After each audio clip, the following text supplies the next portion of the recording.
आजको ल्याब पनि हामी EC2 मै गर्छौं। आज चाहिँ हामी Amazon Linux मेसिन युज गरेर त्यसमा एउटा वेब सर्भर डिप्लोय गर्छौं र हाम्रो ब्राउजरमा चेक गरेर त्यसले वन एन्सर काम गरेछ कि छैन भनेर भेरिफाई गर्छौं र फाइनली लास्टमा चाहिँ यसको इन्स्टेन्स टाइप चेन्ज गर्छौं, बढाउँछौं त्यसको क्यापासिटी र डिस्कको भोल्युम पनि बढाउँछौं। सो ल्याब सुरु गर्दै जाँदाखेरि म माथि गएर EC2 भनेर सर्च गरे।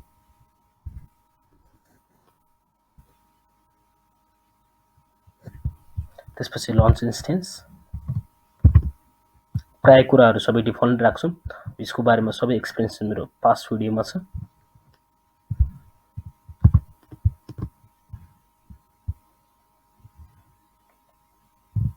यसमा पनि मैले डिफल्ट नै राखे। अब नेटवर्कमा चाहिँ मैले ल्याब PPC भनेर क्लिक गरे। सबनेटमा पनि उसकै ल्याब PPC कै पब्लिक सबनेट युज गरे। पब्लिक आईपी एड्रेस हामीलाई एसाइन गर्नु छ, इनेबल गर्ने त्यही भएर र लास्टमा गएर म युजर डाटामा चाहिँ एउटा राख्दिन्छु। यसको राखिसकेपछि चाहिँ यो सर्भर इनिशियलाइज भइसकेपछि अफ भइसकेपछि रन हुन्छ।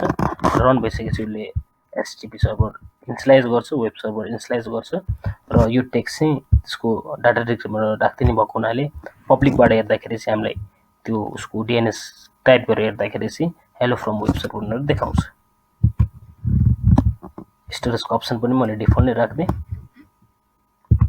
नाममा चाहिँ नेममा माई वेब भने सेक्युरिटी ग्रुपमा एक्सटेन्ड सेक्युरिटी ग्रुप युज गरे एप्लिकेसनमा। सेक्युरिटी ग्रुप कसरी बनाउने भनेर यो चाहिँ नेटवर्कको VPC को ल्याबमा छ। रिभ्यू एन्ड लन्च गरेर लन्च दिन्छु। अहिले चाहिँ म कुनै पनि की पेयर बिना प्रोसिड गर्छु किनकि म अहिले यसलाई कनेक्ट गर्दिन, मात्र वेब सर्भर चाहिँ लन्च हुन्छ हुँदैन भन्ने आन्सर काम गर्छ गर्दैन भनेर टेस्ट गर्नलाई हो। सो लन्च गर्दै सो इन्स्टेन्स आइडीमा त्यसै भने यसको स्ट्याटस हामी यहाँबाट हेर्न सक्छौं।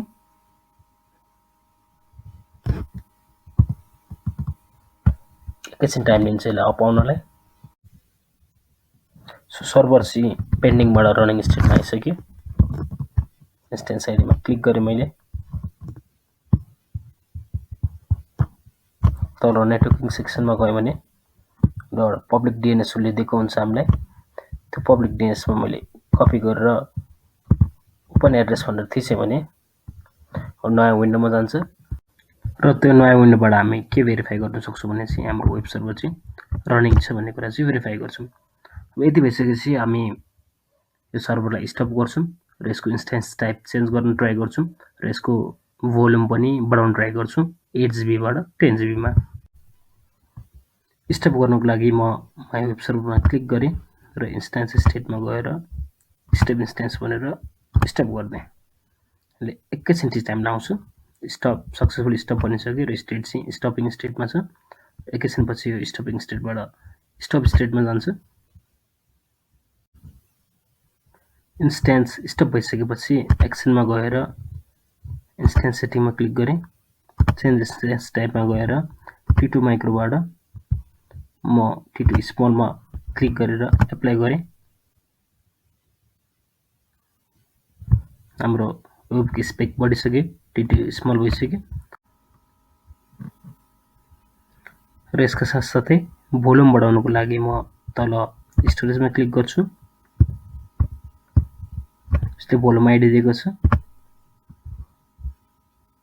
त्यहाँ गएर एक्सनमा गएर मोडिफाई भोल्युम भने मैले साइजलाई चाहिँ 8 बाट 10GB भने र मोडिफाई गरे। यस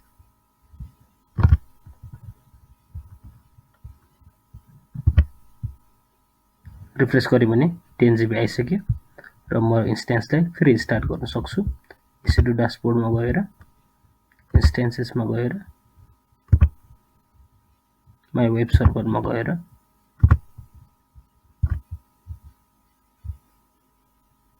स्टार्ट गर्न सक्यो भने नयाँ चेन्जेसहरु रिफ्लेक्ट भएर इन्स्टेन्स टाइप पनि चेन्ज भएर हाम्रो स्टोरेज पनि चेन्ज भएर नयाँ स्पेकका साथ सर्भर लन्च हुन्छ।